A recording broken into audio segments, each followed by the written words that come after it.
Chuck Olenek. I'm a reenactor. And for 36 years, I used historical reenactment in the classroom, something I would do on the weekends as a hobby, but I would be using it in the classroom to try to bring the subject of world history to life for my students and try to lure them in. That was the bait. And so I'd have the garb for the various time periods, and I'd find artifacts to bring in and, let them handle history so it seemed more real. I'm not in the classroom anymore. So that means I've got to repurpose myself. I've got to find a use for this garb because I don't want to get rid of it because it's cool. And I still have this passion for bringing the past to life. So I decided I would go to yet another step, and what I would do is take a deep dive into California history because I never got to teach that, because in California that's a 4th grade subject, or early U.S. history, that's an 8th grade subject, and I taught high school. So what I'm doing is I'm exploring California history, and I'm telling the tales of various places or various people while in garb. So I've already covered the California missions because that seemed like an easy one to, easy trail to follow. It wasn't. It was a lot more complicated than I thought, but I learned things along the way. And in researching the missions, I ended up coming across references to a number of very famous outlaws who used to hang out in saloons that were actually inside one of the missions, Mission San Miguel specifically. And that kind of blew my mind because I was thinking about, there were saloons in missions. Yeah, well, they were already secularized, but my brain still wasn't accepting that. And then I started thinking about the famous outlaws who had been names in books. Did these people ever meet each other? So I started researching that. Well, that led to me looking at just all sorts of aspects of California history. And right now I'm looking at stagecoaches and stage lines and how they worked. And I ended up stumbling across something entirely unexpected, that there was stagecoach etiquette. So what we're going to do is we're going to head over to the Mission San Juan Bautista, actually San Juan Bautista, and the historical park there, because there happen to be a number of buildings from the time period, and one of them is a livery stable, and it has a stagecoach in it. And so we can kind of use that as the backdrop to talk about what is proper behavior on a stagecoach. So I hope you stick with me on my journey. So I was blown away that there were actually lists of etiquette involving riding in stagecoaches. I never really thought that through. But then, think about it. You are putting people in a situation where they are jammed together, because remember, you could be seating 9 people inside. You could be seating 9 people on the roof of a Concorde stagecoach. One more in between the driver and the messenger. And people can get pretty cranky. I also didn't make the leap in logic that I probably should have. Yes, this is the Wild West. Now, California is just as wild as a bunch of the other Western states. But these people are living in the Victorian era. And this is an era marked by rules and what is proper behavior and what isn't.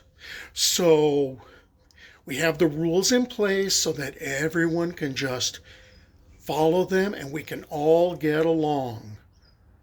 And that had me kind of blown away because I was thinking, oh, Victorian era. Oh, what, like England? And then I realized The people on the East Coast were probably looking down their noses at the people on the West Coast. But then you have the people on the West Coast that did have some money.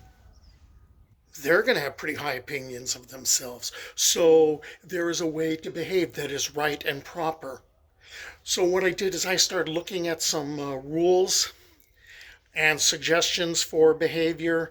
There was one published in a newspaper in Omaha, and there was another that was issued by Wells Fargo. And I saw that some sort of overlapped, so I kind of did a Venn diagram thing and I combined them. So what we're going to do is we're going to look at how to behave on a stagecoach. The best seat inside a stagecoach is the one next to the driver. You will have to ride with your back to the horses, which with some people produces an illness not unlike seasickness. But in a long journey, this will wear off and you will get more rest with less than half the bumps and jars than on any other seat. When anyone who travels thousands of miles on coaches offers through sympathy to exchange his back or middle seat with you, don't do it. Don't let Sly Elf trade you his mid-seat. In cold weather, bathe your feet before setting out. You probably ought to do that in hot weather too. In cold weather, bring warm blankets with you. Now, the Wells Fargo company would provide buffalo robes, but if you were caught hogging the robes, you would be forced to ride up front with the driver outside. In cold weather, don't wear tight shoes. You ought to wear oversized overshoes, oversized gloves. Just don't do it. Don't keep the stage waiting. Many a virtuous man has lost his character by doing so. Don't linger by the wash basin in the station. Also, don't make the stage wait for you. Don't slick your hair down with grease, because what will happen is the dust will be kicked up from the road and you will have enough dirt in your hair to be a potato patch. Firearms are permitted, but don't wave them around. Don't brandish them. If you are clicking with them or fiddling with them, that tends to make nervous people more nervous. Don't shoot out the windows at wild animals. You're probably going to frighten the horses. If the horses do freak out and start running, don't jump from the stage. That's going to leave you vulnerable to coyotes or bandits or, marauding Indians. And 9 times out of 10, you're going to get hurt. So just don't do it. Drinking in cold weather is a really bad idea.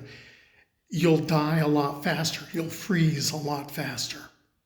Don't do it. Bring a scarf. It'll save you from a sunburn and it'll save you from the dust. Don't ask how far it is to the next station until you get there. Don't smoke strong tobacco. Some ladies are not going to be able to handle that. You really shouldn't be doing that anyway. And if you are going to chew tobacco, at least spit to the leeward side. That means with the wind. If you do have to drink or bring some with you, keep that rule in mind that we had in school. If a teacher caught you eating in class and you would be asked, did you bring enough for everybody? You better have brought enough for everybody, and you better be prepared to pass this around. Keep in mind, there may be 9 passengers riding in the stagecoach. Do not growl about the food at the station. Stage stations do the best they can, so don't you complain about it. Shut up and eat it. Take small change to make expenses while on this journey. When the driver asks you to get out and walk, do it without complaining. He's not going to ask you to do it because it's fun. He's asking you because it's absolutely necessary. As a gentleman, you must, in front of women and children, refrain from rough language. If you are found guilty of unchivalrous behavior, you're going to be put off the stage and it will be a long walk back. Forbidden topics, religion, politics, just like now. And you do not talk about Indian uprisings. You do not talk about stagecoach robberies. You should not be pointing out to people as the stage is traveling along where grisly murders took place and describing them in exquisite detail. Just don't do it. Have common sense. Don't imagine for a moment you're going on a picnic. You're going to experience discomfort, inconvenience, and some hardship.